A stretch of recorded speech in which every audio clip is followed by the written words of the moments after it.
Hi all, welcome to our channel turning P C. അപ്പോൾ നമ്മൾ ഇന്ന് വന്നിരിക്കുന്നത് മറ്റൊരു ക്വസ്റ്റ്യൻ പേപ്പർ ഡിസ്കഷനുമായിട്ടാണ്. 097/2024 നടന്ന ഒരു ക്വസ്റ്റ്യൻ പേപ്പർ ഡിസ്കഷനാണ് നമ്മൾ ചെയ്യാനായിട്ട് പോകുന്നത്. നമുക്കറിയാമല്ലേ, നമ്മളിപ്പോൾ 3-4 ക്വസ്റ്റ്യൻ പേപ്പർ എടുത്തപ്പോൾ തന്നെ നമ്മൾ കുറേ കാര്യങ്ങൾ അതിൽ തന്നെ റിപ്പീറ്റ് ചെയ്ത് ചോദിച്ചല്ലേ. ഇപ്പോൾ PYQ എന്ന് പറയുന്നത് ഒരു ഇമ്പോർട്ടൻ്റ് ആയ കാര്യങ്ങളാണ്. ഏതൊക്കെ ഭാഗങ്ങളിൽ നിന്നല്ലേ നമ്മൾ SCRT ചാപ്റ്റർ എല്ലാം തന്നെ എന്താണ് നമ്മുടെ ചാനലിൽ അപ്ലോഡ് ചെയ്തിട്ടുണ്ട്. അപ്പോൾ അതിൽ നിന്നൊക്കെ ക്വസ്റ്റ്യൻസ് അല്ലേ, ഒരുപാട് ക്വസ്റ്റ്യൻസ് ഉണ്ട്. അതെല്ലാം നമ്മൾ റിപ്പീറ്റ് ചെയ്ത് അല്ലേ ക്വസ്റ്റ്യൻ കാണുമെന്ന് പറയാറുമുണ്ട്. അപ്പം ഇവിടെ നിന്നൊക്കെ ചോദിച്ചു എന്നൊക്കെ നമുക്ക് മനസ്സിലാണ് എന്താണ് നമ്മളൊരു ക്വസ്റ്റ്യൻ പേപ്പറൊക്കെ ഡെയിലി അല്ലേ ഒരെണ്ണമെങ്കിലും ഡിസ്കസ് ചെയ്താലേ നമുക്കതൊക്കെ മനസ്സിലാക്കാനായിട്ട് സാധിക്കും. അപ്പം നമുക്ക് സ്റ്റാർട്ട് ചെയ്യാം. ഓക്കെ, ഇഷ്ടമാണെങ്കിലും ഒന്ന് ലൈക്ക് ചെയ്ത് സപ്പോർട്ട് ചെയ്യുകയും കൂടെ ചെയ്യുക. അപ്പോൾ നമുക്ക് സ്റ്റാർട്ട് ചെയ്യാം. ഫസ്റ്റ് ക്വസ്റ്റ്യൻ, താഴെ കൊടുത്തിരിക്കുന്ന സംഭവങ്ങളിലും അവയുടെ കാലഗണനയിലും തെറ്റായ ജോഡി ഏതെന്ന് കണ്ടെത്താനാണ് പറഞ്ഞിരിക്കുന്നത്. തെറ്റായ ജോഡിയാണ് ചോദിച്ചിരിക്കുന്നത്. ഇവിടെ ഏതാണ് തെറ്റായ ജോഡി കൊടുത്തിരിക്കുന്നത് നോക്കിക്കേ. നിവർത്തന പ്രക്ഷോഭം 35 എന്ന് പറയുന്നതാണ് തെറ്റായ ജോഡിയായിട്ട് ഇവിടെ കൊടുത്തിരിക്കുന്നത്. ഓക്കെ, ബാക്കിയെല്ലാം ശരിയാണ്. നമുക്ക് നോക്കാം. പാലിയൻ സത്യാഗ്രഹം 1947-48 ശരിയാണ് അല്ലേ. പാലിയൻ സത്യാഗ്രഹം നടന്ന 47-48 അല്ലേ, ഇന്ത്യക്ക് സ്വാതന്ത്ര്യം കിട്ടുന്ന സമയത്ത് നിന്ന് കണക്ട് ചെയ്ത് വെക്കാം. പട്ടിണിജാഥ എന്നായിരുന്നു? 1936 അതും ശരിയാണ് അല്ലേ. AKGയുടെ നേതൃത്വത്തിൽ പട്ടിണിജാഥ 1936 ഗുരുവായൂർ സത്യാഗ്രഹം അല്ലേ, കേളപ്പൻ്റെ നേതൃത്വത്തിൽ എന്നായിരുന്നു? 31-32 അത് മൂന്നും ശരിയാണ്. തെറ്റായതാണ് ചോദിച്ചിരിക്കുന്നത്, അതുകൊണ്ട് ഓപ്ഷൻ സി ആണ്. ഓക്കെ, അടുത്ത ക്വസ്റ്റ്യൻ, പോർച്ചുഗീസ് കാലഘട്ടത്തിൽ നടന്ന ഉദയംപേരൂർ സുന്നഹദോസിന്റെ അധ്യക്ഷൻ ആരായിരുന്നു? 1599 ഉദയംപേരൂർ സുന്നഹദോസ് നടന്നത് അല്ലേ, 1599. അതിന്റെ അധ്യക്ഷൻ ആരായിരുന്നു എന്നാണ് ചോദിച്ചിരിക്കുന്നത്. അധ്യക്ഷൻ ആരായിരുന്നു? Option B, bishop Alexis de Menezes അല്ലേ. അലക്സിസ് ഡി മെനസിസ് ആയിരുന്നു ഉദയംപേരൂർ സുന്നഹദോസിന്റെ അധ്യക്ഷൻ എന്ന് പറഞ്ഞത്. അടുത്ത ക്വസ്റ്റ്യൻ, താഴെ തന്നിരിക്കുന്ന ഇന്ത്യയിലെ സാമൂഹിക പ്രസ്ഥാനങ്ങളുടെ അവയുടെ സ്ഥാപകരുടെയും ശരിയായ ജോഡിയാണ് ചോദിച്ചിരിക്കുന്നത്. ശരിയായതാണ് ചോദിച്ചത്. നമുക്ക് നോക്കാം. സത്യശോധക് സമാജം ജ്യോതിറാവ് ഫുലെ, അത് ശരിയാണ് അല്ലേ. സത്യശോധക് സമാജം ജ്യോതിറാവ് ഫുലെ. ആര്യ സമാജം ആത്മാറാം പാണ്ഡുരംഗാണോ? അല്ല. ആര്യ സമാജം ആരാണ്? സ്വാമി ദയാനന്ദ സരസ്വതിയാണ് അല്ലേ. പ്രാർത്ഥന സമാജം ആത്മാറാം പാണ്ഡുരംഗ, അത് തിരിച്ചിട്ടാണ് ചോദിച്ചിരിക്കുന്നത്. ഹിതകാരുണ്യ സമാജം വീരേശലിംഗം പന്തലു, അത് ശരിയാണ് അല്ലേ. ഹിതകാരുണ്യ സമാജം വീരേശലിംഗം പന്തലു. അപ്പോൾ സത്യശോധക് സമാജം ഹിതകാരുണ്യ സമാജമാണ് ഇവിടെ ശരിയായിട്ട് കൊടുത്തിരിക്കുന്നത്. 1ഉം 4ഉം ഓപ്ഷൻ എ ആണ് ശരി എന്ന് പറയുന്നത്. ഓക്കെ, ആര്യ സമാജം ദയാനന്ദ സരസ്വതി, പ്രാർത്ഥന സമാജം ആത്മാറാം പാണ്ഡുരംഗ. ഓക്കെ, അടുത്ത ക്വസ്റ്റ്യൻ, ഇന്ത്യൻ സ്വാതന്ത്ര്യ സമരവുമായി ബന്ധപ്പെട്ട് പിൻതീയതി വെച്ച് ചെക്ക് എന്ന് ഗാന്ധിജി വിശേഷിപ്പിച്ചത് അല്ലെ. നമ്മൾ SCRT ഫാക്ടറിൽ പറഞ്ഞ പോയിന്റ് ആണ് എന്ന് പറയുന്നത് ക്രിപ്സ് മിഷൻ ആയിരുന്നു അല്ലേ. പിൻതീയതി വെച്ച് ചെക്ക് എന്ന് ഗാന്ധിജി വിശേഷിപ്പിച്ചത് ക്രിപ്സ് മിഷനെയാണ്. അടുത്ത ക്വസ്റ്റ്യൻ, ജർമ്മൻ ഏകാധിപതിയായിരുന്ന അഡോൾഫ് ഹിറ്റ്ലറുടെ രഹസ്യ പോലീസ് അറിയപ്പെടുന്ന പേരാണ് ചോദിച്ചിരുന്നത്. ഓപ്ഷൻ ഡി, ഗെസ്റ്റപ്പോ എന്നായിരുന്നു അല്ലേ. ഗെസ്റ്റപ്പോ എന്നാണ് ജർമ്മൻ ഏകാധിപതിയായിരുന്ന അഡോൾഫ് ഹിറ്റ്ലറുടെ രഹസ്യ പോലീസ് അറിയപ്പെടുന്നത്. ഗെസ്റ്റപ്പോ, അഡോൾഫ് ഹിറ്റ്ലറുടെ രഹസ്യ പോലീസിന്റെ പേര്. അടുത്ത ക്വസ്റ്റ്യൻ, അന്താരാഷ്ട്ര ക്രിക്കറ്റ് കൗൺസിൽ അതായത് ICCയുടെ നേതൃത്വത്തിൽ 2024 T20 ക്രിക്കറ്റ് ലോകകപ്പിന് ആതിഥേയത്വം വഹിക്കുന്ന രാജ്യങ്ങളാണ് ചോദിച്ചത്. ഏതാണ്? ഓപ്ഷൻ സി 3 മാത്രം, അതായത് അമേരിക്ക, വെസ്റ്റ് ഇൻഡീസ് ആയിരുന്നു രാജ്യങ്ങൾ എന്ന് പറയുന്നത്. അന്താരാഷ്ട്ര ക്രിക്കറ്റ് കൗൺസിലിന്റെ ICCയുടെ നേതൃത്വത്തിൽ 2024 T20 ക്രിക്കറ്റ് ലോകകപ്പിന് ആതിഥേയത്വം വഹിക്കുന്ന രാജ്യങ്ങളായിരുന്നു അമേരിക്ക, വെസ്റ്റ് ഇൻഡീസ്. അടുത്ത ക്വസ്റ്റ്യൻ, ദുർഘടമായ പ്രദേശങ്ങളുടെ ഉയരം ഭൂസർവേകളിലൂടെ കണ്ടെത്താൻ കഴിയാതെ വരുമ്പോൾ ആ പ്രദേശത്തിന്റെ ഉയരം തുടർച്ചയില്ലാത്ത രേഖകളാൽ ഭൂപടങ്ങളിൽ സൂചിപ്പിക്കുന്ന രീതിയാണ് ചോദിച്ചിരിക്കുന്നത്. നമ്മൾ SCRTയിൽ പറഞ്ഞാണല്ലേ ഈ ഫോം ലൈനും കോണ്ടൂർ ലൈനും ഒക്കെ എന്താണ് കറക്റ്റായിട്ട് പഠിക്കണമെന്ന് പറഞ്ഞായിരുന്നു. അതിൽ ഫോം ലൈനാണ് ഉത്തരം എന്ന് പറയുന്നത്.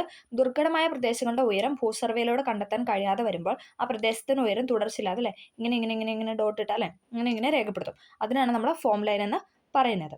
അടുത്തതാണ് ലിബുലേഖ് ചുരം ബന്ധിപ്പിക്കുന്ന പ്രദേശങ്ങൾ. നെക്സ്റ്റ് ക്വസ്റ്റ്യൻ ആണ് ലിബുലേഖ് ചുരം ബന്ധിപ്പിക്കുന്ന ചുരമാണ് ഇതെന്ന് പറഞ്ഞാൽ ഉത്തരാഖണ്ഡ്, ടിബറ്റ്. ഇത് നമ്മൾ പഠിച്ചപ്പോൾ തന്നെ നമ്മൾ പറഞ്ഞായിരുന്നു അല്ലേ. ഇന്ത്യൻ ജോഗ്രഫി ആയിട്ട് നമ്മൾ ക്ലാസ് എടുത്തപ്പോൾ തന്നെ പറഞ്ഞാൽ ഇത് പഠിക്കാതെ പോകരുത്. കാരണം SCRT തന്നിരിക്കുന്ന എല്ലാ ചുരങ്ങളും നമുക്ക് ഇമ്പോർട്ടൻ്റ് ആണെന്ന് പറഞ്ഞായിരുന്നു. അതിലുള്ള ഒരു ചുരമാണ് എന്ന് പറയുന്നത് ലിബുലേഖ് ചുരം എന്ന് പറയുന്നത്. അത് ബന്ധിപ്പിക്കുന്നത് ഉത്തരാഖണ്ഡ്, ടിബറ്റ് ആണ്. അപ്പം അതിൽ എല്ലാവരും ആ വീഡിയോ ഇന്ത്യൻ ജോഗ്രഫി ബന്ധപ്പെട്ട എല്ലാം കാണണം. എല്ലാ SCRT ഫാക്റ്റും നമ്മളെല്ലാം ചെയ്തിട്ടിട്ടുണ്ട്.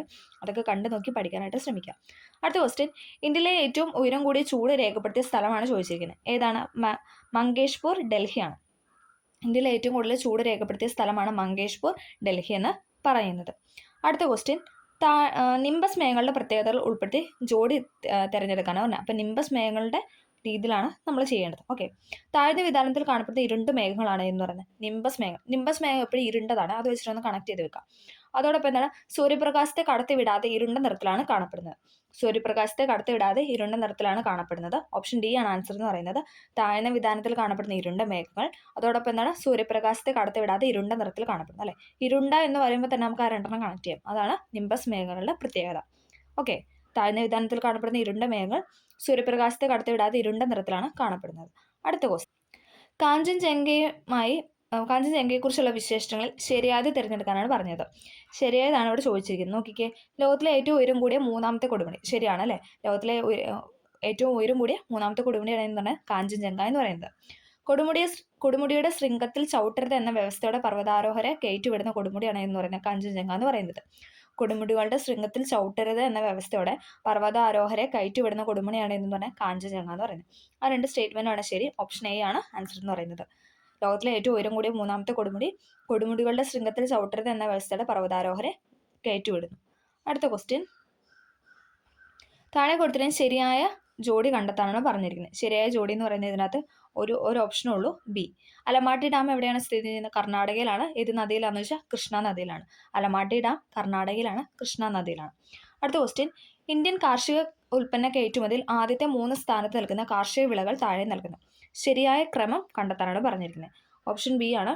ആദ്യം നമ്മൾ കയറ്റുമതി ചെയ്യുന്ന സമുദ്രോൽപ്പന്നങ്ങൾ, ദെൻ ബസുമതി ഒഴികെയുള്ള അരി, പിന്നെ പഞ്ചസാര. 3 കാര്യങ്ങളാണ് നമ്മൾ ആദ്യത്തെ 3 സ്ഥാനത്ത് കയറ്റി അയക്കുന്നത്. ആദ്യം എന്ന് പറയുന്നത് സമുദ്രോൽപ്പന്നങ്ങളാണ്, പിന്നെ ബസുമതി ഒഴികെയുള്ള അരി, മൂന്നാമത് പഞ്ചസാര. ഓക്കെ, അടുത്ത ക്വസ്റ്റ്യൻ, 1991 സാമ്പത്തിക നയത്തിന്റെ ഭാഗമായി ധനകാര്യ മേഖലയിൽ നടപ്പിലാക്കിയ പരിഷ്കാരങ്ങളെക്കുറിച്ചുള്ള പ്രസ്താവനകൾ നൽകിയിരിക്കുന്നു. അപ്പം 91 സാമ്പത്തിക നയത്തിന്റെ ഭാഗമായിട്ടുള്ള പ്രസ്താവനയാണ് നൽകിയിരിക്കുന്നത്. അതിൽ ശരിയായ ഓപ്ഷൻ തിരഞ്ഞെടുക്കാനാണ് പറഞ്ഞിരിക്കുന്നത്. ഓക്കെ, ശരിയായത് തിരഞ്ഞെടുക്കുക. പ്രസ്താവന 1 എന്ന് പറയുന്നത് RBI ഒരു നിയന്ത്രക സ്ഥാപനം എന്നതിൽ നിന്നും സഹായക സ്ഥാപനമാക്കി മാറ്റി അല്ലെ. താഴേക്കുള്ള ബാങ്കുകളുടെയൊക്കെ സഹായക സ്ഥാപനമാക്കി മാറ്റുക എന്നതായിരുന്നു ഒന്നാമത്തെ പോയിന്റ്. രണ്ടാമത് എന്താണ്, സ്വകാര്യ ബാങ്കുകൾ സ്ഥാപിക്കുന്നതിന് അനുമതി നൽകി. പ്രൈവറ്റ് ബാങ്കുകൾ സ്ഥാപിക്കാനൊക്കെ അനുമതി നൽകി.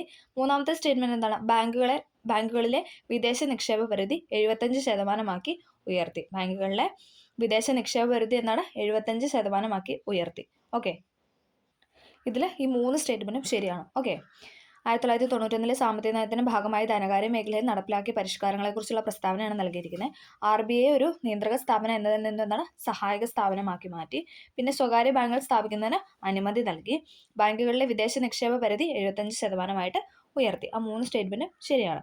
അടുത്ത ക്വസ്റ്റ്യൻ, നീതി ആയോഗിന്റെ 4ാം വട്ടവാർഷിക ആരോഗ്യ സൂചികയിലെ റഫറൻസ് വർഷ 2019-20 റാങ്ക് അനുസരിച്ച് വലിയ സംസ്ഥാനങ്ങൾക്കിടയിലെ ആകെ പ്രകടനത്തിൽ ഏറ്റവും മുന്നിൽ നിൽക്കുന്ന 4 സ്റ്റേറ്റ് നൽകിയിരിക്കുന്നു. ആരോഹണ ക്രമത്തിൽ എഴുതാനാണ് പറഞ്ഞിരിക്കുന്നത്.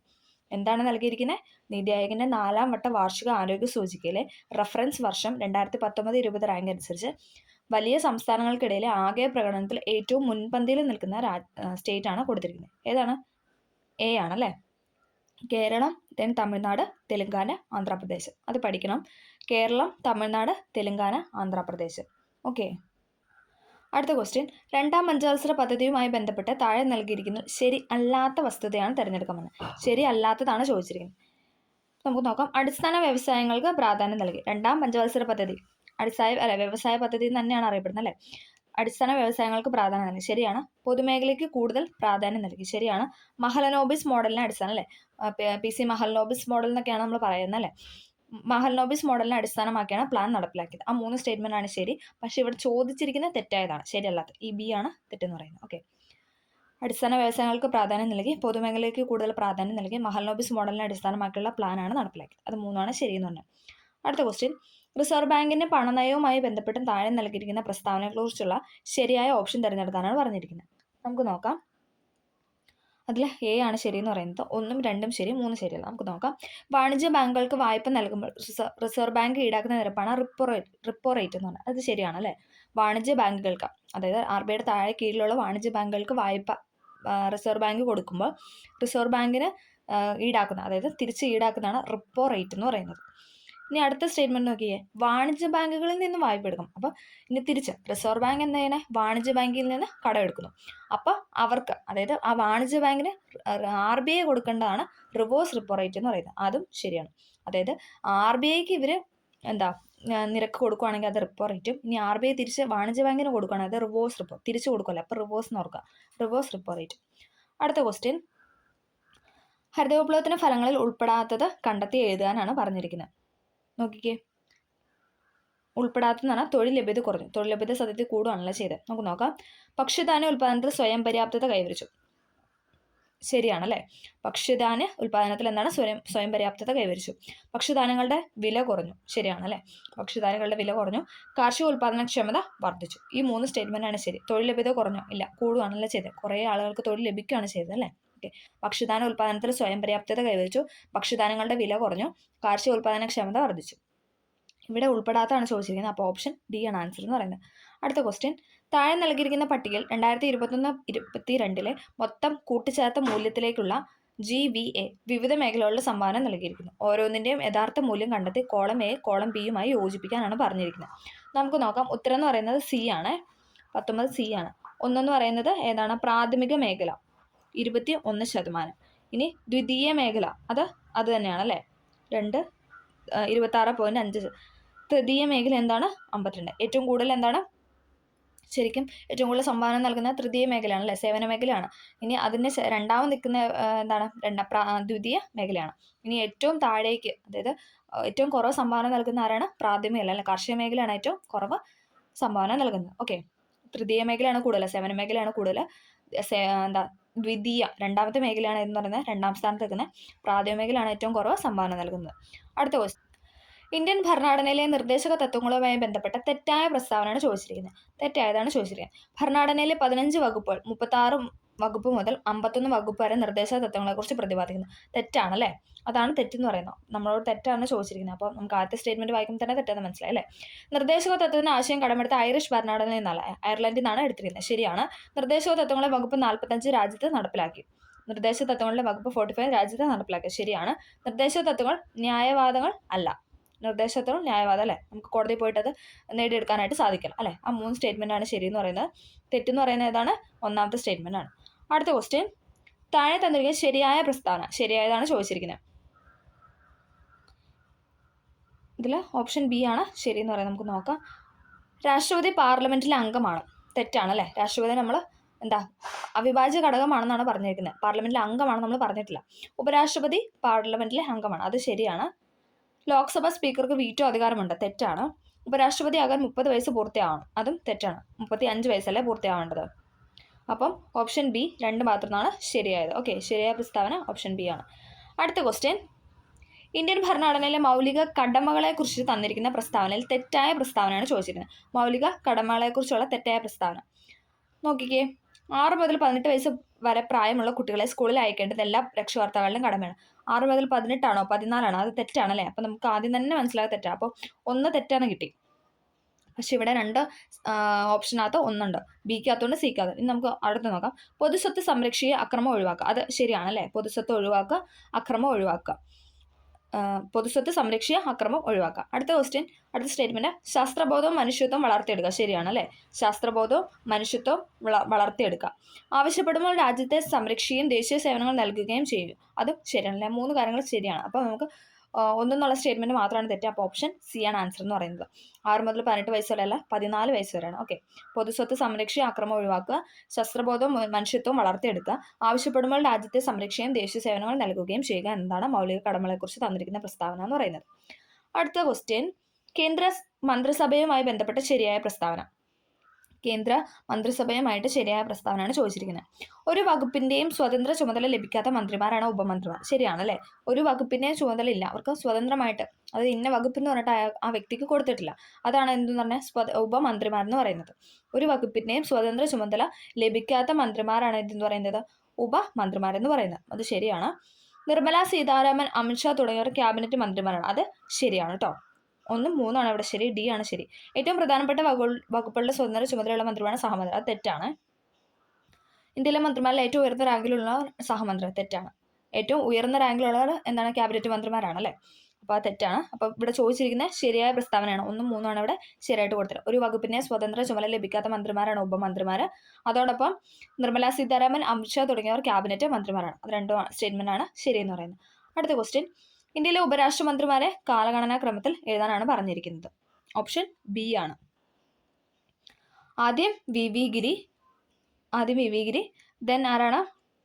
ആർ വെങ്കിട്ടരാമൻ, പിന്നെ മുഹമ്മദ് ഹമീദ് അൻസാരി, അൻസാരി എന്നൊക്കെ നമ്മൾ പറയാറുണ്ട് അല്ലേ, ഹമീദ് അൻസാരി, ദെൻ ജഗദീപ് ധൻകർ. ഇപ്പൊ ലാസ്റ്റ് അല്ലേ, ഇപ്പോഴത്തെ ഉപരാഷ്ട്രപതിയാണെന്ന് പറയുന്ന ജഗദീപ് ധൻകർ. നമുക്ക് അത് വെച്ചിട്ട് തന്നെ കണക്ട് ചെയ്യാനായിട്ട് പറ്റും അല്ലേ. ഓക്കെ, അടുത്തത് ചേരുംപടി ചേർക്കാനാണ് പറഞ്ഞിരിക്കുന്നത്. നോക്കിക്കേ, 25ാമത്തെ ക്വസ്റ്റ്യൻ, ഓപ്ഷൻ എ ആണ് right answer. Okay, option A ആണ്. ഹെബിയസ് കോർപ്പസ് എന്താണ്? ശരീരം ഹാജരാക്കുക. ഹെബിയസ് കോർപ്പസ് എന്ന് പറഞ്ഞാൽ ശരീരം ഹാജരാക്കുക. നമ്മൾ റിട്ട് പഠിച്ചപ്പോൾ പറഞ്ഞായിരുന്നു അല്ലേ, സുപ്രീം കോടതിയും ഹൈക്കോടതിയും പുറപ്പെടുവിക്കുന്ന ഉത്തരവാണ് എന്ന് പറഞ്ഞാൽ റിട്ട് എന്നൊക്കെ പറഞ്ഞായിരുന്നു ഇതല്ലേ, നമ്മൾ ഡീറ്റെയിൽ ആയിട്ട് പറഞ്ഞാണ്. അതിനകത്തുള്ള ഒരു ക്വസ്റ്റൻ ആണ് എന്ന് പറഞ്ഞാൽ ഇത് നമുക്ക് നോക്കാം. ഹെബിയസ് കോർപ്പസ് എന്ന് പറഞ്ഞാൽ ശരീരം ഹാജരാക്കുക. പിന്നെ മാൻഡമസ് എന്ന് പറഞ്ഞാൽ എന്താണ്? ഞങ്ങൾ ആജ്ഞാപിക്കുന്നു അല്ലേ, മാൻഡമസ് ഞങ്ങൾ ആജ്ഞാപിക്കുന്നു. പ്രൊഹിബിഷൻ എന്ന് പറഞ്ഞാൽ എന്താണ്? നിരോധനം അല്ലെ, പ്രൊഹിബിറ്റ് ചെയ്യുക, നിരോധിക്കുക അല്ലെ. പ്രൊഹിബിഷൻ എന്ന് പറഞ്ഞാൽ നിരോധനം. കോ വാറണ്ടോ എന്ന് പറഞ്ഞാൽ എന്ത് അധികാരം അല്ലെ, അതങ്ങനെ പഠിക്കുക. കോ വാറണ്ടോ, അത് രണ്ട് വാക്കല്ലേ, കോ വാറണ്ടോ എന്ത് അധികാരം. ഓക്കെ, അപ്പം ഹെബിയസ് കോർപ്പസ് എന്ന് പറഞ്ഞാൽ ശരീരം ഹാജരാക്കുക. മാൻഡമസ് എന്ന് പറഞ്ഞു കഴിഞ്ഞാൽ ഞങ്ങൾ ആജ്ഞാപിക്കുന്നു. പ്രൊഹിബിഷൻ എന്ന് പറഞ്ഞു കഴിഞ്ഞാൽ നിരോധനം. കോ വാറണ്ടോ എന്ന് പറഞ്ഞാൽ എന്ത് അധികാരം. അടുത്ത ക്വസ്റ്റ്യൻ, ശരിയായ പ്രസ്താവന തിരഞ്ഞെടുക്കാം. ശരിയായ പ്രസ്താവന തിരഞ്ഞെടുക്കാം. ഐക്യരാഷ്ട്ര സംഘടനയിൽ ഇപ്പോൾ 193 അംഗരാജ്യങ്ങളും 2 നിരീക്ഷക രാജ്യങ്ങളും ഉണ്ട്. അത് ശരിയാണോ? ശരിയാണല്ലേ, അത് ശരിയാണ്. ഐക്യരാഷ്ട്ര സംഘടനയിൽ ഇപ്പോൾ 193 രാജ്യങ്ങളും 2 നിരീക്ഷക രാജ്യങ്ങളും ഉണ്ട്. ശരിയാണ്. ഐക്യരാഷ്ട്ര സംഘടന ആസ്ഥാനം ന്യൂയോർക്കാണ്. അതും ശരിയാണ് അല്ലേ. ഐക്യരാഷ്ട്ര സംഘടനയുടെ ആസ്ഥാനമാണ് ന്യൂയോർക്ക് എന്ന് പറയുന്നത്. ശരിയാണ്. ഐക്യരാഷ്ട്ര സംഘടനയുടെ സെക്രട്ടറി ജനറൽ ആയിരുന്നു കോഫി അന്നൻ ഖാനക്കാരനായിരുന്നു. ഐക്യരാഷ്ട്ര സംഘടനയുടെ സെക്രട്ടറി ജനറൽ ആയിരുന്നത് ആരാണ്? കോഫി അന്നൻ ഖാനക്കാരനായിരുന്നു. അതും ശരിയാണ്. യുനെസ്കോയുടെ ആസ്ഥാനം പാരീസ് ആണ്. ലാസ്റ്റ് പോയിന്റ് എന്താണ്? യുനെസ്കോനെ കുറിച്ചല്ല പറഞ്ഞത്. യുനെസ്കോയുടെ ആസ്ഥാനം പാരീസ് ആണ്. അത് എല്ലാം ശരിയാണ്. ഓക്കെ, തന്നിരിക്കുന്ന സ്റ്റേറ്റ്മെന്റ് എല്ലാം ശരിയാണ്. ഐക്യരാഷ്ട്ര സംഘടനയിൽ ഇപ്പോൾ 193 അംഗങ്ങളും 2 നിരീക്ഷക രാജ്യങ്ങളും ഉണ്ട്. ഐക്യരാഷ്ട്ര സംഘടനയുടെ ആസ്ഥാനം ന്യൂയോർക്കാണ്. ഐക്യരാഷ്ട്ര സംഘടനയുടെ സെക്രട്ടറി ജനറൽ ആയിരുന്നത് കോഫി അന്നൻ ഖാനക്കാരനായിരുന്നു. യുനെസ്കോയുടെ ആസ്ഥാനം പാരീസ് ആണ്. അടുത്ത ക്വസ്റ്റ്യൻ, നീതി ആയോഗിന്റെ പൂർണ്ണ രൂപമാണ്. ഇത് നമ്മൾ പഠിച്ചപ്പോൾ നമ്മൾ പറഞ്ഞായിരുന്നല്ലേ, നീതി ആയോഗ് ചോദിക്കണം, എപ്പോഴും തന്നെ ചോദിക്കാറുണ്ടെന്ന്. എന്താണ് ഉത്തരം? National institution for transforming India. National institution for transforming India. Option D ആണല്ലേ ആൻസർ എന്ന് പറയുന്നത്. Niti Aayog. N for national, I for institution. അടുത്തത് ടി ഫോർ ട്രാൻസ്ഫോമിംഗ്, ട്രാൻസ്ഫോർമേഷൻ അല്ല, ട്രാൻസ്ഫോമിംഗ് ആണ്. Then I for India. Okay, national institution for transforming India. അടുത്ത question, താഴെ തന്നിരിക്കുന്ന അഖിലേന്ത്യാ സർവീസ്, കേന്ദ്ര സർവീസ്, സംസ്ഥാന സർവീസ് എന്നിങ്ങനെ തരംതിരിക്കാനാണ് പറഞ്ഞിരിക്കുന്നത്. അതിൻ്റെ ഉത്തരം എന്ന് പറയുന്നത് നമുക്ക് നോക്കാം. ഓപ്ഷൻ എ ആണ് ആൻസർ എന്ന് പറയുന്നത്. സംസ്ഥാന സർവീസാണ് വിൽപ്പന നികുതി. വിൽപ്പന നികുതി എന്ന് പറഞ്ഞാൽ സംസ്ഥാന സർവീസിനാണ്. അഖിലേന്ത്യാ സർവീസിനാണ് Indian forest service, Indian police service അല്ലേ.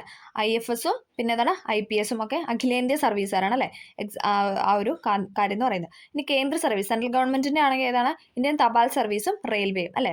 നമുക്കറിയാം പോസ്റ്റ് ഓഫീസും ഇന്ത്യൻ റെയിൽവേ എന്നൊക്കെ പറയുന്നതാണ് കേന്ദ്ര സർവീസിലാണ്. അഖിലേന്ത്യാ സർവീസിലാണ് IFOസും പിന്നെ എന്താണ് IPSഉം പിന്നെ വിൽപ്പന നികുതി ഒക്കെ പെടുന്നത് സംസ്ഥാന സർവീസിലാണ്. ഓപ്ഷൻ എ ആണ് റൈറ്റ് ആൻസർ എന്ന് പറയുന്നത്.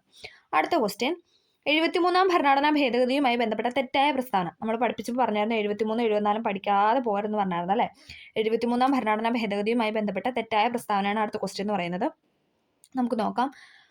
11ാം പട്ടിക ഇതുമായി ബന്ധപ്പെട്ടിരുന്നു. ശരിയാണല്ലേ, 11ാം പട്ടികയാണ് എന്ത്? 73ാം ഭരണഘടനാ ഭേദഗതിയും അല്ലെ പഞ്ചായത്ത് രാജുമായിട്ട് ബന്ധപ്പെട്ടിരിക്കും. സ്ത്രീകൾക്ക് സീറ്റുകൾ സംവരണം ചെയ്തു. ശരിയാണല്ലേ, സ്ത്രീകൾക്ക് എന്താണ് സീറ്റുകൾ സംവരണം ചെയ്തു. 73ാം ഭേദഗതി നിലവിൽ വന്നത് 1990-ലാണ്. തെറ്റല്ലേ? അത് തെറ്റാണ്. നരസിംഹറാവു പ്രധാനമന്ത്രിയായിരുന്ന കാലത്താണ് ഈ ഭേദഗതി നിലവിൽ വന്നത്. ശരിയാണ്. നരസിംഹറാവു പ്രധാനമന്ത്രിയായിരുന്ന കാലത്താണ് ഇത് 73ാം ഭരണഘടനാ ഭേദഗതി നിലവിൽ വന്നത്. അതിലൊന്ന് തെറ്റായെന്ന് പറഞ്ഞാൽ ഓപ്ഷൻ സി 3 മാത്രമുള്ള സ്റ്റേറ്റ്മെന്റ് ആണ്. 11ാം പട്ടികയായിട്ട് ബന്ധപ്പെട്ടിരിക്കുന്നു. സ്ത്രീകൾക്ക് സീറ്റുകൾ സംവരണം ചെയ്തു. നരസിംഹറാവു പ്രധാനമന്ത്രിയായിരുന്ന കാലത്താണ് ഈ ഭേദഗതി നിലവിൽ വന്നത്. അടുത്ത ക്വസ്റ്റ്യൻ, താഴെ കൊടുത്തിരിക്കുന്നവയിൽ ശരിയായ പ്രസ്താവന തിരഞ്ഞെടുക്കാനാണ് പറഞ്ഞിരിക്കുന്നത്. ശരിയായ പ്രസ്താവന. ഓക്കെ, നമുക്ക് നോക്കാം. 1987 മുതൽ 91 വരെയുള്ള EK നയനാരുടെ മന്ത്രിസഭയിലെ വിദ്യാഭ്യാസ മന്ത്രിയായിരുന്നു K ചന്ദ്രശേഖർ. ശരിയാണ്. 1987 മുതൽ 1991 വരെയുള്ള EK നയനാരുടെ മന്ത്രിസഭയിലെ വിദ്യാഭ്യാസ മന്ത്രിയായിരുന്നു K ചന്ദ്രശേഖർ. ശരിയാണ്.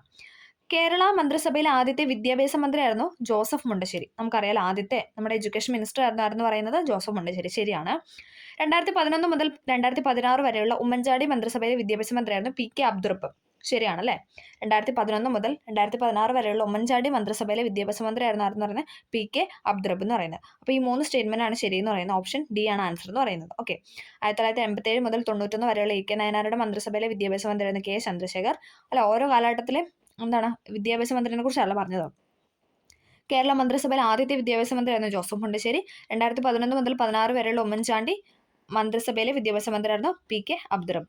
ആ 3 സ്റ്റേറ്റ്മെന്റും ശരിയാണ്. ഓക്കെ, അടുത്ത ക്വസ്റ്റ്യൻ. കേരള ഭൂപരിഷ്കരണ നിയമവുമായി ബന്ധപ്പെട്ട തെറ്റായ പ്രസ്താവനയാണ് ചോദിച്ചിരിക്കുന്നത്. തെറ്റായതാണ് ചോദിച്ചിരിക്കുന്നത്. നമുക്ക് നോക്കാം. കേരളത്തിലെ ഈ നിയമത്തിന് തുടക്കം കുറിച്ച് EMS നമ്പൂതിരിപ്പാടാണ്. ശരിയാണല്ലേ, നമ്മൾ പഠിക്കുന്ന ഒരു പോയിന്റാണ്. EMS ആയിരുന്നു കേരള ഭൂപരിഷ്കരണ നിയമവുമായി ബന്ധപ്പെട്ട് ആദ്യമായിട്ട് നിയമം തുടക്കം കുറിച്ചത്. 1957 കേരള ഒഴിപ്പിക്കൽ നിരോധന നിയമം നടപ്പിലാക്കി. ശരിയാണ്. 1957 എന്താണ് കേരള ഒഴിപ്പിക്കൽ നിയമം നടപ്പിലാക്കി. ശരിയാണ്. ഐക്യ കേരളത്തിലെ ആദ്യത്തെ ഭൂപരിഷ്കരണ നിയമം 59 ജൂൺ 10 കേരള നിയമനിർമ്മാണ സഭ പാസാക്കി. അത് ശരിയാണല്ലേ. ഐക്യ കേരളത്തിലെ ആദ്യത്തെ ഭൂപരിഷ്കരണ നിയമം 1959 ജൂൺ 10 കേരള നിയമസഭ പാസാക്കി. 4ാമത്തെ സ്റ്റേറ്റ്മെന്റ് തെറ്റാണ്. ഓപ്ഷൻ എ എന്ന് പറയുന്നതാണ് ആൻസർ. ഇവിടെ തെറ്റായതാണ് ചോദിച്ചിരിക്കുന്നത്. ഓക്കെ, അപ്പം 1, 2, 3 ശരിയാണ്. കേരളത്തിൽ ഈ നിയമത്തിന് തുടക്കം കുറിച്ചത് EMS ആണ്. 1957 കേരള ഒഴിപ്പിക്കൽ നിരോധന നിയമം നടപ്പിലാക്കി. ഐക്യ കേരളത്തിലെ ആദ്യത്തെ ഭൂപരിഷ്കരണ നിയമം 1959 ജൂൺ 10 കേരള നിയമനിർമ്മാണ സഭ പാസാക്കി. അടുത്ത മഹാത്മാഗാന്ധി ദേശീയ ഗ്രാമീണ തൊഴിലുറപ്പ് പദ്ധതിയിൽ ഉൾപ്പെടുത്താവുന്ന പ്രവർത്തികൾ ഏതെല്ലാം എന്നാണ് ചോദിച്ചിരിക്കുന്നത്. നമുക്ക് ഓരോ സ്റ്റേറ്റ്മെന്റ് ഒന്ന് നോക്കാം. പ്രകൃതി വിഭവ പരിപാലനവുമായി ബന്ധപ്പെട്ട പൊതുപ്രവർത്തികൾ. ശരിയാണല്ലേ. പ്രകൃതി വിഭവ പരിപാലനവുമായി ബന്ധപ്പെട്ട പൊതുപ്രവർത്തികൾ ശരിയാണ്. മൃഗപരിപാലനം പ്രോത്സാഹിപ്പിക്കാനുള്ള പ്രവർത്തികൾ. ശരിയാണല്ലേ. മൃഗപരിപാലനം പ്രോത്സാഹിപ്പിക്കാനുള്ള പ്രവർത്തനങ്ങൾ. ഗ്രാമീണ അടിസ്ഥാന സൗകര്യങ്ങൾക്ക് വേണ്ടിയുള്ള പ്രവർത്തനം. എന്താണ് ഗ്രാമീണ അടിസ്ഥാന സൗകര്യങ്ങൾക്ക് വേണ്ടിയുള്ള പ്രവർത്തനങ്ങൾ. ശരിയാണ്. റോഡുകളുടെ പുനരുദ്ധാരണം ദുരന്ത പ്രതിരോധ തയ്യാറെടുപ്പുകൾ. അതും ശരിയാണ്.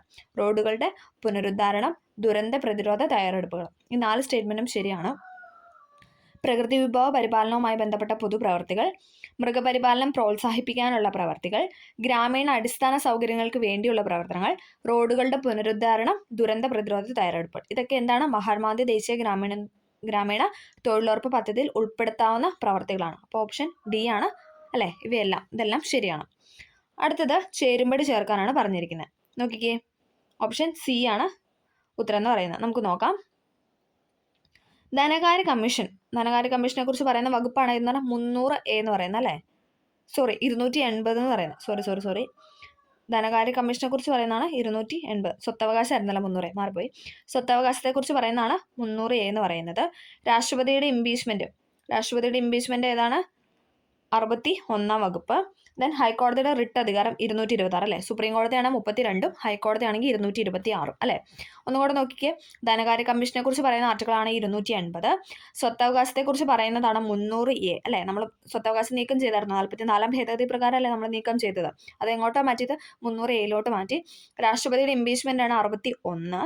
ഹൈക്കോടതിയുടെ റിട്ട് അധികാരമാണ് 226. 226 ഓക്കെ. ഇനി സുപ്രീം കോടതിയുടെ റിട്ട് അധികാരം ചോദിച്ചാൽ ആർട്ടിക്കിൾ 32 അല്ലേ. 32 സുപ്രീം കോടതിയുടെ റിട്ട് അധികാരം. അടുത്ത ക്വസ്റ്റ്യൻ. താഴെ കൊടുത്തിരിക്കുന്ന മിനുസ പേശിയെക്കുറിച്ച് തെറ്റായ പ്രസ്താവനയാണ് ചോദിച്ചിരിക്കുന്നത്. നമുക്ക് നോക്കാം. അസ്ഥികളുമായി ചേർന്ന് കാണപ്പെടുന്നു. ശരിയാണല്ലേ. മിനുസ പേശി കാണപ്പെടുന്ന അസ്ഥികളുമായി ചേർന്നാണ്. അത് ശരിയാണ്. പിന്നെ എന്താണ്? അനൈച്ഛിക ചലനങ്ങൾ സാധ്യമാകുന്നു. അതും ശരിയാണ്. അനൈച്ഛിക ചലനങ്ങൾ സാധ്യമാക്കുന്നു. രക്തക്കുഴലുകളിൽ കാണപ്പെടുന്നത് തെറ്റാണ്. കുറുകെ വരകൾ കാണപ്പെടുന്നത്. അത് രണ്ടും തെറ്റാണ്. മിനുസ പേശിയെ കുറിച്ചാണ് ചോദിച്ചത്. തെറ്റായ പ്രസ്താവനയാണ് ചോദിച്ചത്. 2, 3 തെറ്റാണ്. ഓപ്ഷൻ ബി എന്ന് പറയാം. ഓപ്ഷൻ ബി ആണ് ഉത്തരം എന്ന് പറയുന്നത്. 1, 3 തെറ്റാണ്. മാറിപ്പോയി. രക്തക്കുഴലുകളിൽ ആണ് കാണപ്പെടുന്നത്. മിനുസ പേശി കാണപ്പെടുന്ന രക്തക്കുഴലുകളിലാണ്. പറഞ്ഞപ്പോൾ തിരിഞ്ഞു പോയതാണ്. രക്തക്കുഴലുകളിലാണ് മിനുസപേശി കാണപ്പെടുന്നത്. അതോടൊപ്പം എന്താണ്? അനൈച്ഛിക ചലനങ്ങൾ സാധ്യമാകുന്നു. കുറുകെ വരകൾ കാണപ്പെടുന്നു എന്ന് പറയുന്നത് തെറ്റാണ്. അസ്ഥികളുമായി ചേർന്ന് കാണപ്പെടുന്നു. അത് രണ്ടുമാണ് തെറ്റ്. അപ്പോൾ നമുക്ക് ഉത്തരം എന്ന് പറയുന്നത് ഇവിടെ തെറ്റായതാണ് ചോദിച്ചിരിക്കുന്നത്. 1, 3 ആണ്. കണ്ടോ, നമുക്കിങ്ങനെ മാറിപ്പോകും. ശരിയായതും തെറ്റായതും പെട്ടെന്ന് നമുക്കിങ്ങനെ അല്ലേ മാറിപ്പോകും. അതാണ്. അതുകൊണ്ട് എപ്പോഴും ഒന്ന് ശ്രദ്ധിച്ച് ചെയ്യാനായിട്ട് ശ്രമിക്കുക. ഓക്കെ. അപ്പം മിനുസപേശിയെ കുറിച്ച് ശരിയായത് പറയുകയാണെങ്കിൽ എന്താണ്? അസ്ഥികളുമായി ചേർന്ന് കാണപ്പെടുന്നു. അതോടൊപ്പം എന്താണ്? രക്തക്കുഴലുകൾ കാണപ്പെടുന്ന അനൈച്ഛിക ചലനങ്ങൾ സാധ്യമാക്കുന്നു. കുറുകെ വരകൾ കാണപ്പെടുന്നു എന്ന് പറഞ്ഞാൽ തെറ്റാണ്. അസ്ഥികളുമായി ചേർന്ന് കാണപ്പെടുന്നു എന്ന് പറയുന്നത് തെറ്റാണ്. ഓക്കെ. രക്തക്കുഴലുകളിലാണ് മിനുസപേശി കാണപ്പെടുന്ന അനൈച്ഛിക ചലനങ്ങൾ സാധ്യമാക്കുന്നു. ഓക്കെ, ക്ലിയർ ആയെന്ന് പ്രതീക്ഷിക്കുന്നു. അടുത്ത ക്വസ്റ്റ്യൻ. അക്ഷാസ്ഥികൂടവുമായി ബന്ധപ്പെട്ട് ചിത്രീകരണം നിരീക്ഷിച്ച് ശരിയായ ജോഡി തിരഞ്ഞെടുക്കുക. നോക്കിക്കേ. ഓപ്ഷൻ എ എന്ന് പറയുന്നത് വാരിയലുകൾ 24. അതാണ് ഇവിടെ ശരിയായിട്ട് കൊടുത്തിരിക്കുന്നത്. വാരിയലുകളാണ് 24 ജോഡി എന്ന് പറയുന്നത്. ബാക്കിയെല്ലാം തെറ്റാണ്. ഓക്കെ. 35ാമത്തെ ആൻസർ എന്ന് പറയുന്നത് എ. വാരിയലുകളാണ് 24 അസ്ഥി. ബാക്കിയെല്ലാം തല തിരിച്ച് അങ്ങനെ അങ്ങോട്ടും ഇങ്ങോട്ടും തിരിച്ചാണ് കൊടുത്തിരിക്കുന്നത്. അടുത്ത ക്വസ്റ്റ്യൻ. ശ്വാസകോശത്തെ പൊതിഞ്ഞുള്ള ഇരട്ട സ്ഥലം നമ്മളെപ്പോഴും പഠിക്കുന്നതാണ് അല്ലേ. ശ്വാസകോശത്തെ പൊതിഞ്ഞുള്ള ഇരട്ട സ്ഥലമാണ് എന്ന് പറഞ്ഞാൽ പ്ലൂറ എന്ന് പറയുന്നത്. അപ്പം ഓപ്ഷൻ സി പ്ലൂറ ആണ് ആൻസർ എന്ന് പറഞ്ഞത്. അതെപ്പോഴും റിപ്പീറ്റ് ചെയ്ത് ചോദിക്കുന്നതാണ്. അടുത്ത ക്വസ്റ്റ്യൻ, സന്ധികളെക്കുറിച്ചുള്ള താഴെ കൊടുത്തതിന് ശരിയായ പ്രസ്താവനയാണ് ചോദിച്ചിരുന്നത്. ശരിയായ പ്രസ്താവന നോക്കിക്കേ.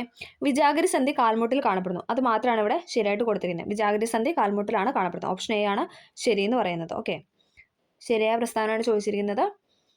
വിജാഗിരി സന്ധി കാൽമുട്ടിലാണ് കാണപ്പെടുന്നത്. അടുത്തത് ഉമിനീരിൽ അടങ്ങിയിരുന്ന രാസാഗ്നി. നമ്മൾ കഴിഞ്ഞ ദിവസവും കൂടെ നമ്മൾ പറഞ്ഞാണ്, പഠിപ്പിച്ചപ്പോൾ നമ്മൾ പറഞ്ഞാണ് ഈ ഉമിനീർ എപ്പോഴും ചോദിക്കുന്നതാണ്.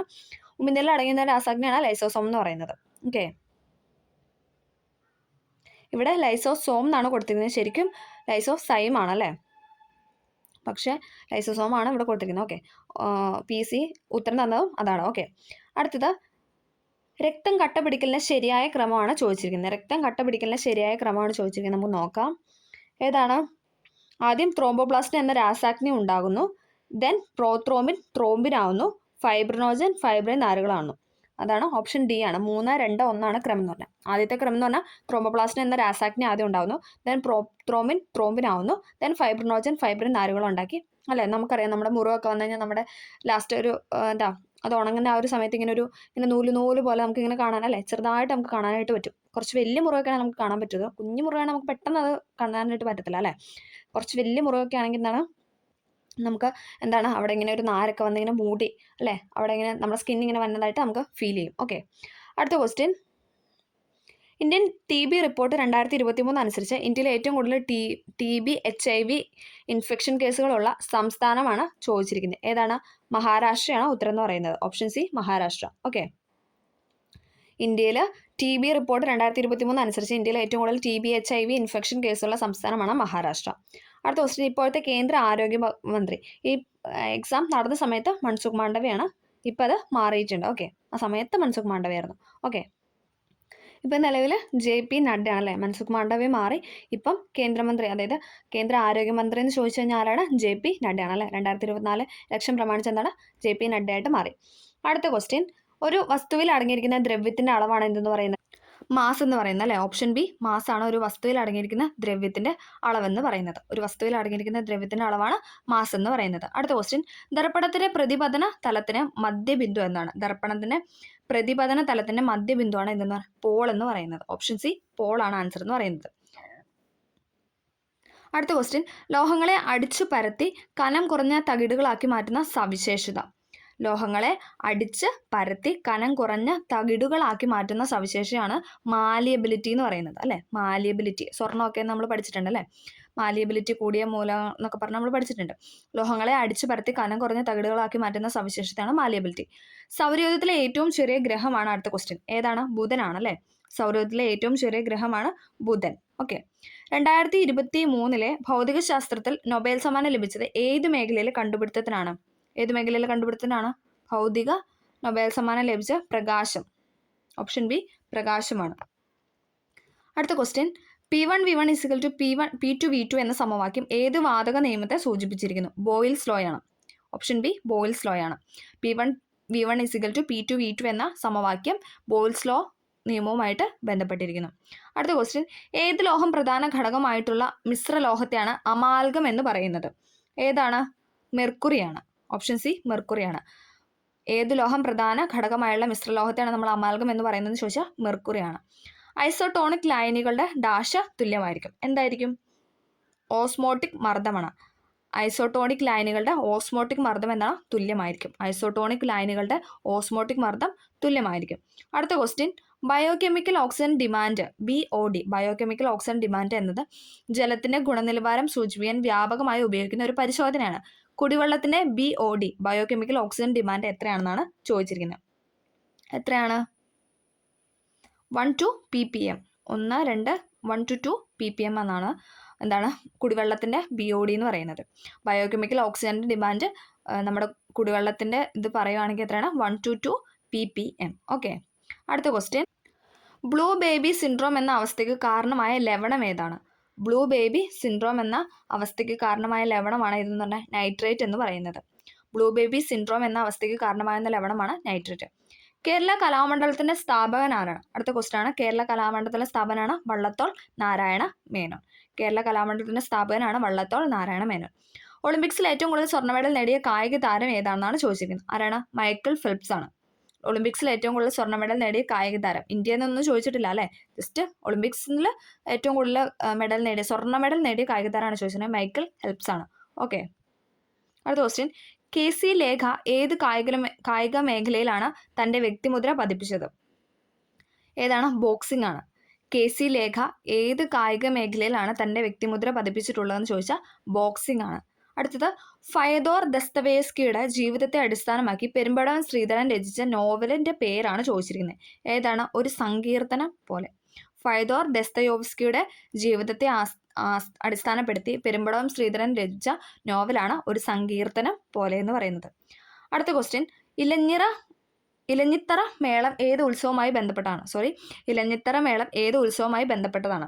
ഓപ്ഷൻ ബി, തൃശ്ശൂർ പൂരവുമായി ബന്ധപ്പെട്ടതാണ് ഇലഞ്ഞിത്തറ മേളം എന്ന് പറയുന്നത്. 2023 സമാധാനത്തിനുള്ള നൊബേൽ പുരസ്കാരം നേടിയ വ്യക്തി. 2023 ഇപ്പം തന്നെ നൊബേലിന് 2 ക്വസ്റ്റൻ ആണല്ലേ. 2023 സമാധാനത്തിലുള്ള നൊബേൽ പുരസ്കാരം നേടിയ വ്യക്തിയാണ് നർഗേസ് മുഹമ്മദി എന്ന് പറയുന്നത്. സമാധാനത്തിലുള്ള നൊബേൽ 2023 നേടിയത് നർഗേസ് മുഹമ്മദി. ഹരിതവിപ്ലവത്തിന്റെ ഉപജ്ഞാതാവായ ഡോക്ടർ MS സ്വാമിനാഥൻ അന്തരിച്ച വർഷമാണ് ചോദിച്ചിരിക്കുന്നത്. ഏതാണ്? ഓപ്ഷൻ ബി, 2023 അല്ലേ, കഴിഞ്ഞ വർഷമായിരുന്നു അല്ലേ. ഹരിതവിപ്ലവത്തിന്റെ ഉപജ്ഞാതാവായ ഡോക്ടർ MS സ്വാമിനാഥൻ അന്തരിച്ച വർഷമാണ് 2023. അടുത്ത ക്വസ്റ്റ്യൻ, ഓപ്പൺ ഓഫീസ് റൈറ്റർ ഏത് സോഫ്റ്റ്വെയർ വിഭാഗത്തിലാണ് പെടുന്നത്? ഏതാണ്? വേർഡ് പ്രോസസ്സർ വേർഡ് പ്രോസസ്സറിലാണ് പെടുന്നത്.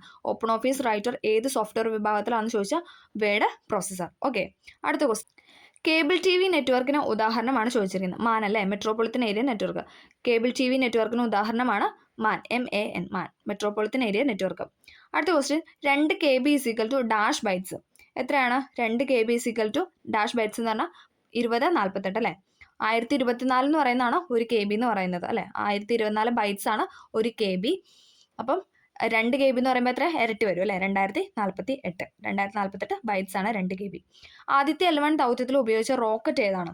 ആദ്യത്തെ L1 ദൗത്യത്തിൽ ഉപയോഗിച്ച റോക്കറ്റാണ് ASLV എന്ന് പറയുന്നത്. ഓക്കെ, ASLV ആണ് ആദ്യത്തെ L1 ദൗത്യത്തിൽ ഉപയോഗിച്ച റോക്കറ്റ്. അടുത്ത ക്വസ്റ്റ്യൻ, 2023 G20 ഉച്ചകോടിയിൽ ഇന്ത്യൻ ഷെർപ്പ ആരാണ്? അമിതാഭ് കാന്ത് ആയിരുന്നു അല്ലേ. അമിതാഭ് കാന്ത് ആയിരുന്നു 2023 G20 ഉച്ചകോടിയിൽ ഇന്ത്യൻ ഷെർപ്പ എന്ന് പറഞ്ഞത്, അമിതാഭ് കാന്ത്. അടുത്ത ക്വസ്റ്റ്യൻ, ബാലവേല നിരോധനം നിഷ്കർഷിക്കുന്ന ഇന്ത്യൻ ഭരണഘടനയിലെ ആർട്ടിക്കിൾ ഏതാണ്? ബാലവേല നിരോധനം നിഷ്കർഷിക്കുന്ന ഇന്ത്യൻ ഭരണഘടനയിലെ ആർട്ടിക്കിളാണ് ആർട്ടിക്കിൾ 24 അല്ലേ. അനുച്ഛേദം 24 ആണ് ബാലവേല നിരോധന നിയമം. അടുത്ത ക്വസ്റ്റ്യൻ, ചേരുംപടി ചേർക്കാനാണ് പറഞ്ഞിരിക്കുന്നത്. നമുക്ക് നോക്കാം. ഏതാണ്? ഓപ്ഷൻ A ആണ് ആൻസർ എന്ന് പറയുന്നത്. സംസ്ഥാന പട്ടികജാതി പട്ടികവർഗ കമ്മീഷൻ നിലവിൽ വന്നതെന്നാണ് 2007 അല്ലേ. നമ്മുടെ കേരളത്തിൽ പട്ടികജാതി പട്ടികവർഗ കമ്മീഷൻ വന്ന 2007 സംസ്ഥാന ന്യൂനപക്ഷ കമ്മീഷൻ വന്നതെന്നാണ് 2013 സംസ്ഥാന ന്യൂനപക്ഷ കമ്മീഷൻ വന്ന 2013. ഇനി സംസ്ഥാന മനുഷ്യാവകാശ കമ്മീഷൻ എന്നായിരുന്നു? 98. ശരിയാണല്ലേ, 98 സംസ്ഥാന മനുഷ്യാവകാശ കമ്മീഷൻ വന്നത്. സംസ്ഥാന വനിതാ കമ്മീഷൻ വന്നതോ 96 വനിതാ കമ്മീഷൻ വന്നത്. ഓക്കെ, ഒന്നുകൂടെ പറയാം. സംസ്ഥാന പട്ടികജാതി പട്ടികവർഗ കമ്മീഷൻ 2007, ന്യൂനപക്ഷ കമ്മീഷനാണ് 2013, മനുഷ്യാവകാശ കമ്മീഷനാണ് 98, വനിതാ കമ്മീഷനാണ് 96 അല്ലേ. അപ്പോൾ നമുക്ക് അതിൻ്റെ ഇമ്പോർട്ടൻസ് മനസ്സിലായില്ല. കമ്മീഷനെല്ലാം നമ്മൾ കറക്റ്റായിട്ട് പഠിക്കണം. ഓക്കെ, അടുത്ത ക്വസ്റ്റ്യൻ, 2005 വിവരാവകാശ നിയമപ്രകാരം വിവരം ലഭിക്കുന്നതിന് എത്ര ഫീസ് അടയ്ക്കണം? നമുക്കറിയില്ല, 10 രൂപയാണല്ലേ. 10 രൂപയാണ് അടയ്ക്കേണ്ടത്. അതേസമയം BPLകാർക്ക് അടയ്ക്കണം. BPLകാർക്ക് പൈസ ഒന്നും അടയ്ക്കേണ്ട.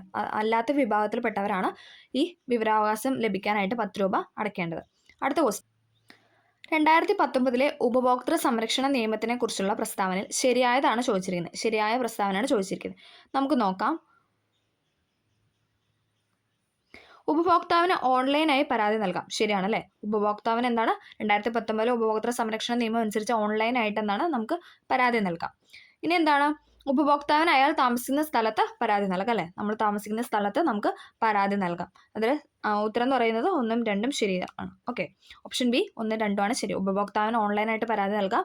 ഉപഭോക്താവിന് അയാൾ താമസിക്കുന്ന സ്ഥലത്ത് പരാതി നൽകാം. അടുത്ത ക്വസ്റ്റ്യൻ, 2005 ഗാർഹിക പീഡന നിയമത്തിലെ 9ാം വകുപ്പ് പ്രകാരം പ്രൊട്ടക്ഷൻ ഓഫീസർമാരുടെ ചുമതലയിൽ പെടാത്തതാണ് ചോദിച്ചിരിക്കുന്നത്. ഇവിടെ എന്താണ്? പെടാത്തതാണ് ചോദിച്ചിരിക്കുന്നത്. നമുക്ക് നോക്കാം. ഷെൽട്ടർ ഹോമുകളുടെ ഡയറക്ടറി തയ്യാറാക്കുക. അത് ശരിയാണ്. ഷെൽട്ടർ ഹോമുകളുടെ ഡയറക്ടറി തയ്യാറാക്കുക.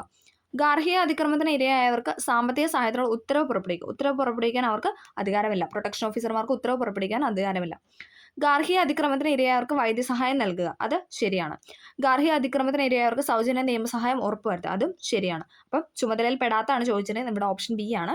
ബാക്കി 3 കാര്യങ്ങൾ എന്താണ്? പ്രൊട്ടക്ഷൻ ഓഫീസർമാരുടെ ചുമതലയിൽ പെടുന്നതാണ്. ഷെൽട്ടർ ഹോമുകളുടെ ഡയറക്ടർ തയ്യാറാക്കുക, ഗാർഹിക അതിക്രമത്തിന് ഇരയായവർക്ക് വൈദ്യസഹായം നൽകുക, ഗാർഹിക അതിക്രമത്തിന് ഇരയായവർക്ക് സൗജന്യ നിയമസഹായം ഉറപ്പുവരുത്തുക. ഇത് 3 എന്താണ്? പ്രൊട്ടക്ഷൻ ഓഫീസറുടെ ചുമതലയിൽ പെടുന്നതാണ്. അടുത്ത ക്വസ്റ്റ്യൻ, ദേശീയ ന്യൂനപക്ഷ കമ്മീഷന്റെ നിലവിലെ ചെയർപേഴ്സൺ ആരാണ്? ദേശീയ ന്യൂനപക്ഷ കമ്മീഷന്റെ നിലവിലെ ചെയർപേഴ്സൺ ആണ് ഇക്ബാൽ സിംഗ് ലാൽപുര എന്ന് പറയുന്നത്. ന്യൂനപക്ഷ കമ്മീഷന്റെ ചെയർപേഴ്സൺ ആണ് ഇക്ബാൽ സിംഗ് ലാൽപുര. അടുത്ത ക്വസ്റ്റ്യൻ, 2007 മാതാപിതാക്കളുടെയും മുതിർന്ന പൗരന്മാരുടെയും സംരക്ഷണവും ക്ഷേമവും നിയമപ്രകാരം ആരെയാണ് മുതിർന്ന പൗരൻ എന്ന് നിർവചിച്ചിട്ടുള്ളത്? മുതിർന്ന പൗരൻ എന്ന് ഉദ്ദേശിക്കുന്നതാണ് 60 വയസ്സോ അതിന് മുകളിലോ പ്രായമുള്ളവർ. 60 വയസ്സ് കേട്ടോ, 60 പെട്ടെന്ന് നമുക്ക് 60 ആണോ 65 ആണോ ഡൗട്ട് വരും. 60 വയസ്സോ അതിന് മുകളിലോ പ്രായമുള്ളവരാണ് 2007 മാതാപിതാക്കളുടെ മുതിർന്ന പൗരന്മാരുടെ സംരക്ഷണവും ക്ഷേമവും നിയമപ്രകാരം ആരെയാണ് മുതിർന്ന പൗരൻ എന്ന് നിർവചിക്കുന്നതെന്ന് ചോദിച്ചാൽ 60 വയസ്സോ അതിന് മുകളിൽ പ്രായമുള്ളവരെയാണ്. ഓക്കെ, അപ്പോൾ നമ്മൾ ഈ ക്ലാസ്സിൽ 70 ക്വസ്റ്റ്യൻസ് ആണ് ഡിസ്കസ് ചെയ്തത് അല്ലേ. കുറേ പോയിന്റ്സ് നമ്മൾ പഠിച്ചു, പുതിയ പുതിയ കുറേ ക്വസ്റ്റ്യൻസ് കിട്ടി, അതോടൊപ്പം റിപ്പീറ്റ് ചെയ്ത് അല്ലേ കുറേ കാര്യങ്ങൾ വീണ്ടും നമുക്ക് റിവിഷൻ ആവുന്ന പോലെ കിട്ടി. അപ്പോൾ എല്ലാവർക്കും ഈ വീഡിയോ ഹെൽപ്ഫുൾ ആയെന്ന് വിചാരിക്കുന്നു. ഹെൽപ്ഫുൾ ആയെങ്കിൽ ഒന്ന് സബ്സ്ക്രൈബ് ചെയ്ത് ലൈക്ക് ചെയ്ത് സപ്പോർട്ട് ചെയ്യുക. എന്തെങ്കിലും ഡൗട്ടോ കാര്യങ്ങളോ ഉണ്ടെങ്കിൽ കമൻ്റ് ആയിട്ട് രേഖപ്പെടുത്താനും മറക്കരുത്. അപ്പോൾ ഓക്കെ, താങ്ക്